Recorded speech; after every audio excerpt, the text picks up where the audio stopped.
nothing up to the point where this incident happened, but just take me through like that night, or like the take me through, from beginning to end and what you saw and so forth. Well, yes, it was a really, really hot night, very hot. And I'd gone to bed, I suppose, about 9ish, and I wasn't sleeping really well. And then when my little dog, I heard this weird screaming noise, and I thought, oh God, something's got my Siamese cat. And when I went out, I tore out, thinking, oh God, I've got to save my cat, she's worth $500. Yeah. And this thing was under the clothesline. Now, it was a very, very strong light that I had outside. And I raced out, and I was no more than 6 feet away from it. 6 feet, that's so close. Yes, and I just sort of stopped. And it looked at me, and it just dropped the dog, and I thought, oh God, she's dead, She was a little Australian Terrier, and she just laid there, and I had no fear of it. It's a strange thing, because it was quite large, about 7 foot tall, and he just started to back away, and he backed up to the grape trellis, and just sort of put an arm around it like you put your arm around somebody's shoulder. And he just stood there and he looked at me, and then these damn dogs come flying in there, and of course he cleared out. He had very long arms, and the colour was I suppose you'd call it a tan, but when he put his arms out, he had this long hair. That's what I didn't find in any of your books. I reckon the hair hanging down under his arms would have to be at least a foot or 18 inches long, and it just looked like a girl's hair. And anyway, then because he cleared out, and he tore up between my garage and the house, and that's where the footprint was. And there were several footprints there, but it rained very heavily that night, and that was the only one that wasn't washed out. So this, to go up the side of the house, it must have run virtually beside you. It did, quite close to me, yes. And but it just stood there and looked at me, and I just stood there and looked at it, and I had no fear of it. The Aboriginals, because as soon as they heard about it, they called on me and they said, "Don't you hurt him, Mrs." And I said, "No, I've no intentions of hurting him," but they were so, they believe that when the Yowie appears, Aboriginals die. And there was a carload of them got killed the next day on the road between Bentley and Woodenbong.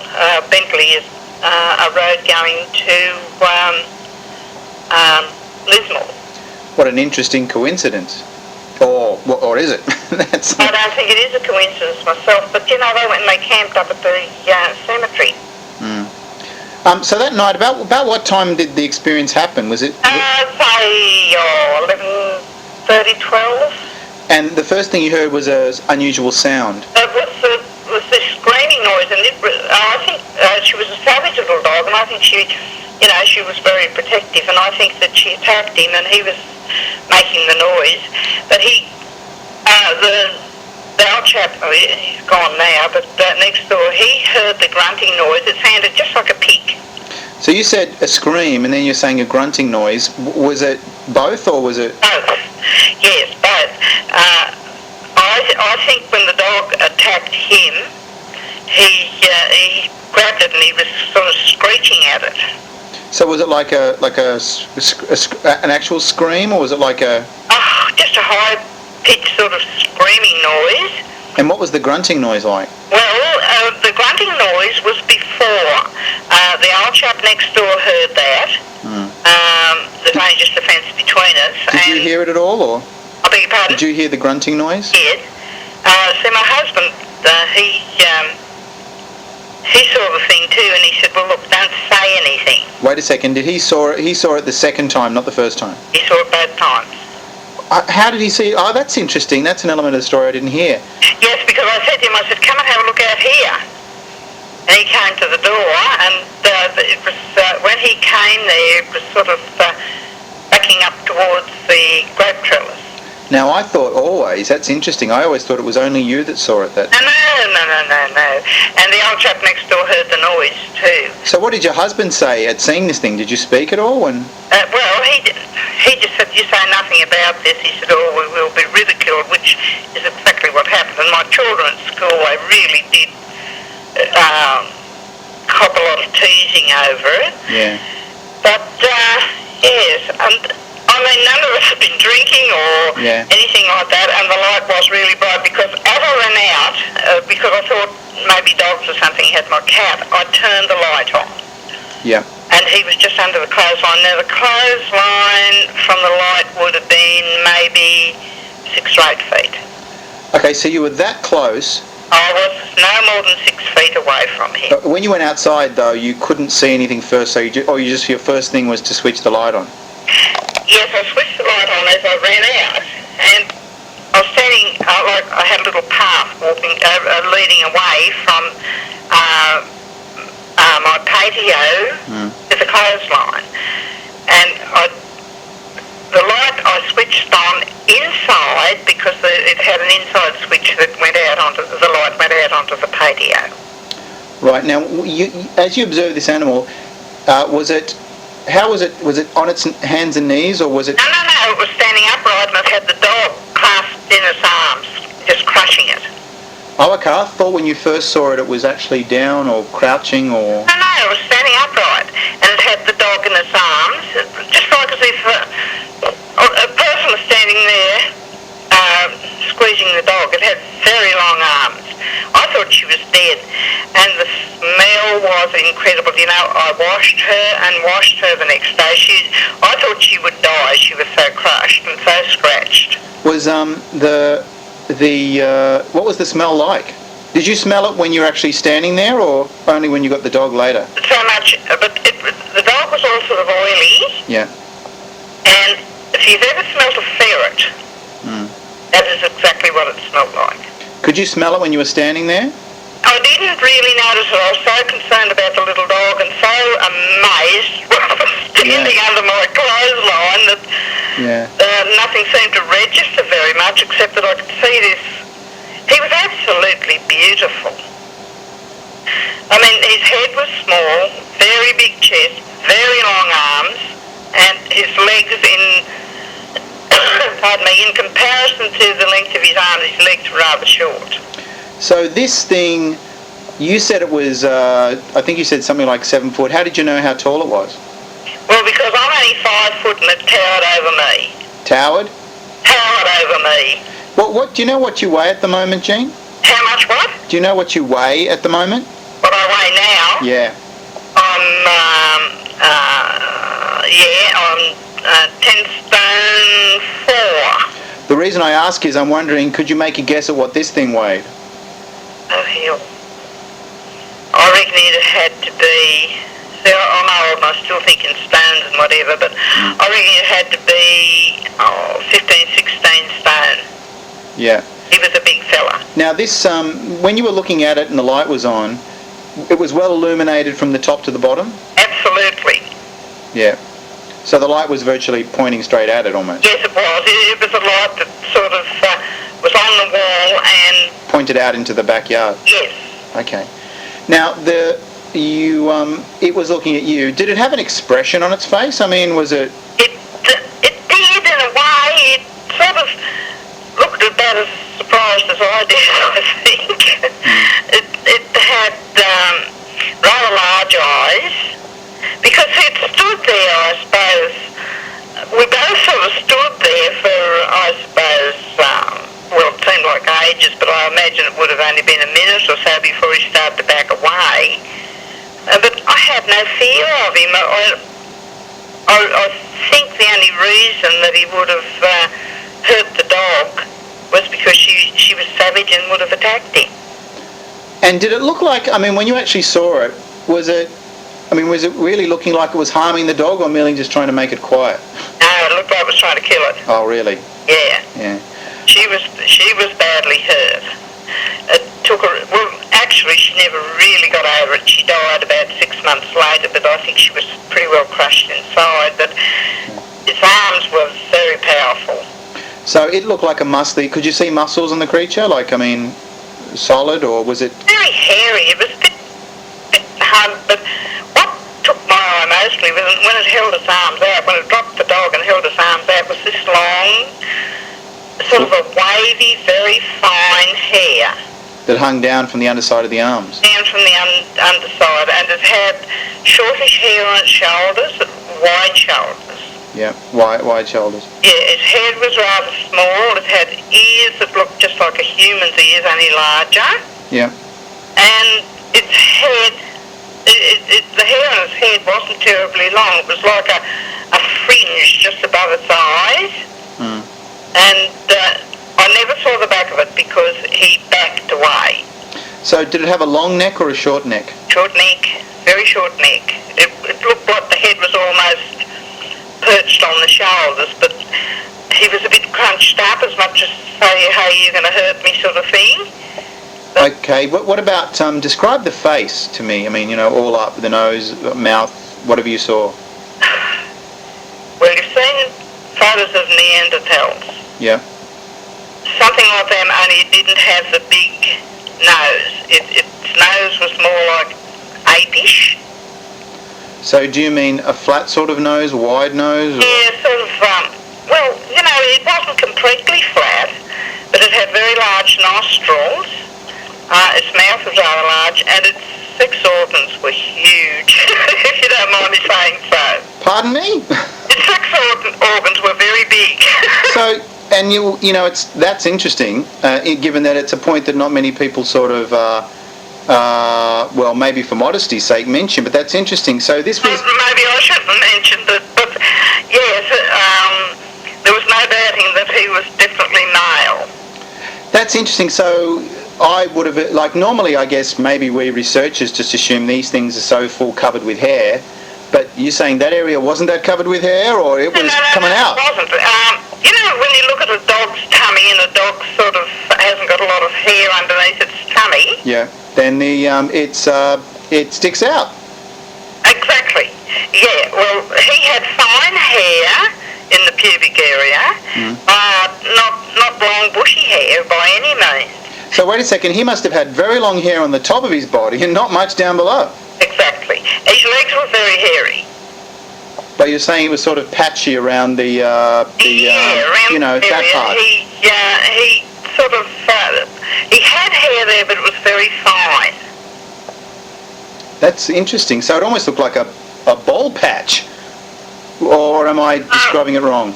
No, not really a bald patch. It was, he did have hair there. Just not as much. Maybe, because I'm another lady, I've been married a long while, maybe more like a man's pubic area. Oh, okay. Yeah, that's interesting. Well, that's very interesting. Well, yes. But it's so funny. I mean, it's just interesting that no one very much comments on it, but it was just, I mean, so noticeable, I guess. Yeah, well, of course, he did have hair on his tummy, but it was fine and quite thin. Could you see skin through it? Yes. So it's quite extraordinary, the hair you're saying, because I guess you're saying really long hair on the arms and the shoulders and the head as well? Yes, and when he turned and ran, his back was very hairy. Didn't seem to be, the only really long hair he had was hanging down under his arms. The rest of it, I suppose you would say, longer than an ape's hair. He didn't look like an ape. Not to me, he didn't look like an ape. I mean, I've been to Africa and I've seen apes and whatever. And no, he didn't. He looked closer to a human being than an ape, if you don't mind me saying so. So you got the sense more of like a person? Yes, like a prehistoric person. Okay, so we've touched the ears and sort of the face. What colour was the skin underneath his hair? Greyish. Wasn't black, it was more of a grey. So I had such a look at him because he stood there and I was standing there with my mouth hanging open, and well, I sang it to my husband and he came out to think it started to back away towards the grape trellis. But then he turned up the second time. I suppose he realised, hey, this old girl's not going to hurt me. And he was eating the apples off the... And there was quite a lot. I'd been potting plants out there just off the patio that day, and there was footprints, and I obliterated them. I wasn't going to be made an ass of again. Look, I'll ask you about that second sighting in a moment, but let's just pick it up from where this thing's quite close, but it's backing up. Was it making any movements with its face or its mouth or anything while it was... I mean, you know, you're watching it fairly close. You then call your husband and it starts backing away. Was it doing anything? No, not really. It had put its arms down and it was blinking really fast, and it had huge eyes. Huge. So what colour? Did you see any colour or anything? Did you see... Brown eyes. Sorry? The eyes were very brown, almost black. See, the light was so strong that I could see every detail of him. What about a forehead? Was there a forehead, or was it under the fringe, or...? Well, he did have a forehead with a very pronounced brow ridged. Right. Was the creature's head pretty round, or was it pointy, or...? No, more flat. Sort of like a flat top? Yeah. What about a jawline, and was it solid and big, or...? Well, it sort of had a receding jaw. The mouth was fairly large, but there wasn't much sort of any sign of a chin. Okay, you know how gorillas tend to have like a, and maybe even some Neanderthal pictures I've seen, they have like a muzzle, you know, as opposed to a human face is relatively flat, but an ape face sort of comes out with a muzzle, like a bit like a dog. Yeah. Did this have something like that, or was it? No, his face was a lot flatter than that.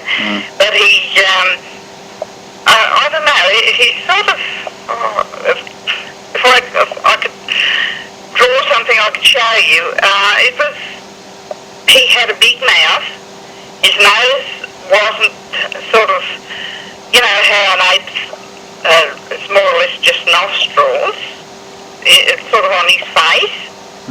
Well, this fellow, he had not a big nose, but he did have a sort of a nose. Did you actually see hands on the creature, you know, like a...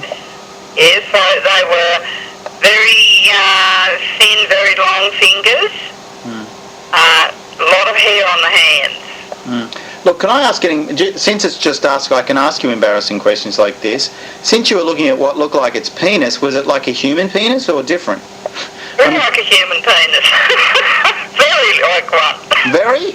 Very. All right, we'll leave that line of questioning. Well, just as well he wasn't getting excited, that's all I can say. Yes, I was too old for me to get excited. Oh, dear. Well, just as well. So this thing, I mean, really, it must have, given that you're saying it was like 7 foot, it must have been really towered over you. It did tower over me, but I had no fear of it. That's the strange part about it. I thought, no, he wouldn't hurt me.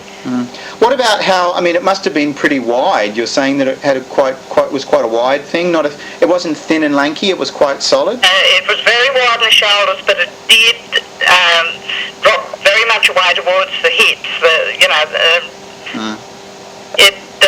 Did it have like a waist, or was it sort of narrow, or how did it... It just went sort of from the wide shoulders and tapered down to the sort of the bottom part. Yeah. And then the legs looked quite powerful, but they were short. The arms, did they come down to, you know, in a human it comes down to the waist, you know, pretty much. Were the arms longer than that, or? The arms, when he went to run away, that's when I noticed how long the arms were, because they weren't touching the ground, but they were swinging, and they looked a lot longer than his legs. Yeah. So very long arms. Very long arms. Okay, so just take me from the point where it backed up to the trellis and put its hand around it dropped the dog. Yes, it dropped the dog as soon as I went outside. It dropped the dog, and she just laid there. She was unconscious. How far did it back up to the grape trellis? Oh, let me see, how far would that be? I suppose about 20 or 30 foot. Okay, so had it backed out of the light by this stage? No, not right out of the light. We could still see him quite plainly, and then these dogs, I think the dogs may have picked up a scent somewhere, And they come yapping and barking because oh boy could he move.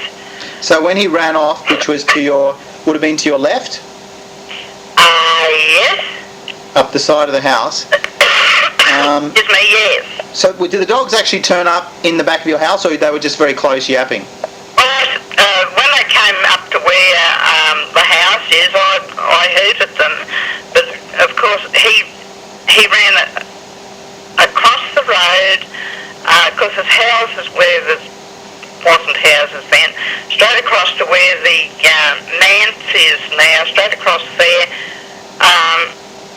And under the street lights I could see him just go straight for the bush.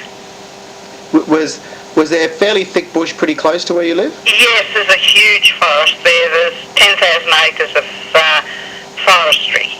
Oh, right. So when in there, he wouldn't necessarily need to hide. Do you know anything about the area here at all? Not particularly, no. No, well, we live very close to the McPherson Ranges. Yeah. And there is an awful lot of country up in there that has never been explored. When it ran off to your left, how fast did it look like a person running, or was it? No. He was hunched over, his arms were swinging back and forwards, and he just seemed to be powering along in his back legs. Okay, did he run like a human being, or just... No, he didn't run like a human being. What could I say he ran like? Probably more like an ape. You know, like, more like an ape would run with its arms swinging. Quite a lot. Was it moving sort of straight ahead or from side to side, or...? Straight ahead. He was going. Okay, move very quickly? Very quickly. Now, when he ran past you and up the side, you just turned around and sort of followed him as he ran up the side, or was watching him, or...? I was stunned. I just stood there. And when the dogs came sort of tearing across, I chased them because I didn't want the dogs to catch, but I don't think the dogs would have had a hope of catching him because, boy, he could move. Really? Oh, he was fast. Yeah, and you watched him, disappear into the bush or just out of the light? Just disappear out of the lights, but he was heading for the bush. There's a lot of bush around. This is only a tiny town. And I think he was heading for the forest. So after that incident, I guess, what happened after that? What did you talk to your husband? And and he said, don't you dare say anything. But anyhow, Thelma Crewe, who was quite a good friend of mine, I talked to her, and she's the one that dobbed me, and I wasn't going to say anything. Yeah. And because people had ridiculed her so much. And I know another couple who said there was two on their lawn one night. This is in Woodenbong, or? Yes. And she said this lady and her husband watched them, and they just held hands and sort of danced around on the lawn and then disappeared. When was this? Was this about... Not long after. No, it was before I saw them. But she said this lady and her husband. I'm not allowed to give you their names. Oh no, that's fine. Said that they were smaller. So they could have been young ones. So that wasn't long after before your sighting, or? Yes, it was. Something ran over the top of their house, and they both got out to have a look. And it was these two little creatures, about half the size of the ones that the one that I saw. And yes, they told me about it, and they said, but if you say anything, we'll deny it. Yeah. Have there been other stories around Woodenbong, or? Yes, heaps of them. Really? Yeah, heaps of them. Yes, there was an old farmer, I think he was an elbow, and he said there was a female and a male, and a couple of young ones used to come down and sit on a log of a night near where he was, and he used to go out and just sit with them. So when did the newspaper arrived? They were a couple of months late, weren't they, when the Northern Star got there? This was quite a while after you'd had your experience. No, not long, but just a few days actually. Oh, really? And that was Gary, what's his name? Yeah. So now, his nickname now is Yowie, so I hear. Yes, well, when I went out the next morning, there was still 1 footmark there. I covered it over so the rain wouldn't wash it away. It had done quite a bit of damage to it. But the footprints where I'd been potting plants, they were very good. Anybody take any photographs of those? No, Oh. I obliterated them because we had just copped so much flack. Yeah. People had given us a really hard time about it, and we decided we wouldn't say anything about it. I just obliterated the footprints, but he was just having a feed of apples has gone off. So I'd say they are fruit eaters. So listen, take me. How long after your experience was the second experience? 3 months. And at what time of night? That was only about 9 o'clock. I could hear the grunt, grunt, grunt, and I thought, oh, here's my visitor again. And I went out and turned the light on, and because he was very nervous, and he cleared out straight away. But I just wish I could have got some photos. Yeah. So you actually, where was he? Was it the fruit tree or? No. On the trellis. I'd taken the apples out of the case and put them up on the rails and take them out and give them to my chooks the next morning, and he was there and he was munching away, really enjoying them. There was several. He had not eaten the cores, which was strange. He just ate all around the core and dropped the core down on the patio. Yeah. And yes, he'd eaten 3 or 4 of them. But I heard the grunt, grunt, grunt, and I thought, oh yeah, here's my friend again. Yeah. And I went out and, but he was very nervous. I think, dogs and sort of things had upset him. But it was definitely the same creature. Absolutely, no doubt about it. Yeah. And he took off in which direction at that time? Same direction.